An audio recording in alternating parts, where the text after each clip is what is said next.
There once lived an old man, and every day he thought the same thing. Is today the day I'm going to die? Is today it? Is today the day that I'm finally going to die? And he went to his doctor often, maybe once a week, and he asked his doctor, but doctor, how do I know? Tell me, how do I know that the day's the day? And the doctor got sick of hearing this man every week come and ask the same thing. So he finally told him, you will know. You will know that your time is up when you sneeze 3 times in a single day.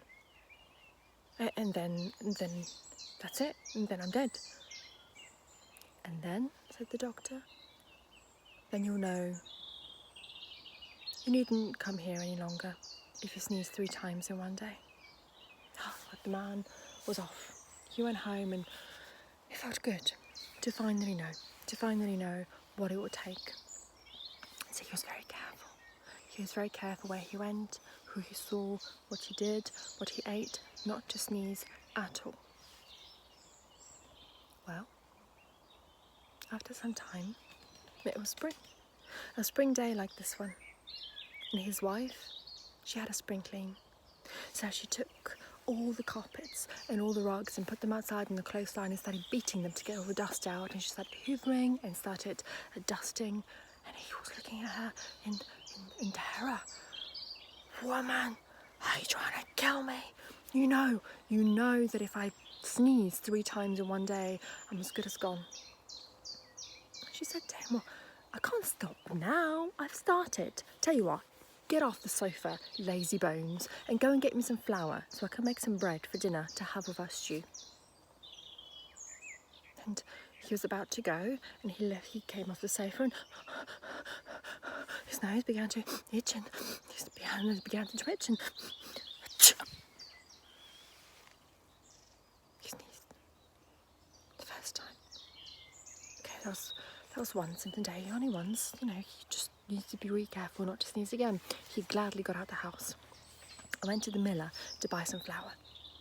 When he walked inside, well, there was white clouds of dust, of flour dust everywhere.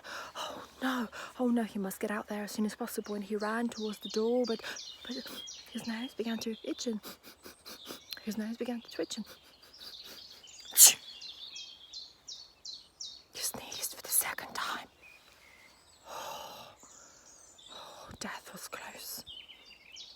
I tell you, there's nothing like coming close to dying to make someone appreciate life. And he looked around. He looked at the sky and he looked at the trees. He heard the bird song.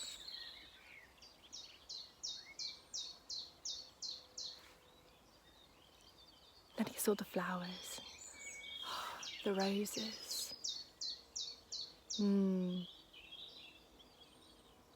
Yeah, they were beautiful roses. And the lilac and the blackthorn. I was looking at them and he went towards them to smell them and they smelled so good. But flowers have pollen and they're like dust and it gets into your nose and oh my God, his nose began to twitch and his nose began to itch and he sneezed a 3rd time. His time had come. And so he lay down, crossed his arms, closed his eyes, and waited for death to come. Evening came, the house was all tidy, the meal was cooked, it smelt so delicious. Stew and rich aromas. But where was the bread? Where was her lazy husband? And so the woman went to search for him. She searched everywhere. She went to ask all the neighbours, have you seen my husband? No, they said. But tell you what, we'll help you search. So they all came out, a big procession, all going round and, shouting for a husband, looking here, looking there. And then they saw him lying on the grass, looking as dead as any dead man ever did. Pale face, closed eyes, crossed arms, still. Well, we're sorry, they said to her. I wonder what would have happened. And so they went to look for a ladder to use as a stretcher. They went to the miller. Dead? Said the miller. Is he dead? Well, come to think of it, he wasn't quite right when he came here. And so all the men and women put him on the ladder and began carrying him home. And they walked and they walked. And I don't know why, but they took a right turn instead of a left turn. And he said to them, you should have gone left there. Oh my God, a dead man speak. A dead man speak. Nobody had ever heard like this before. And he threw the man and started running in every direction, so frightened, scared. The only person left was his wife, who looked over him and said, "You lazy bones.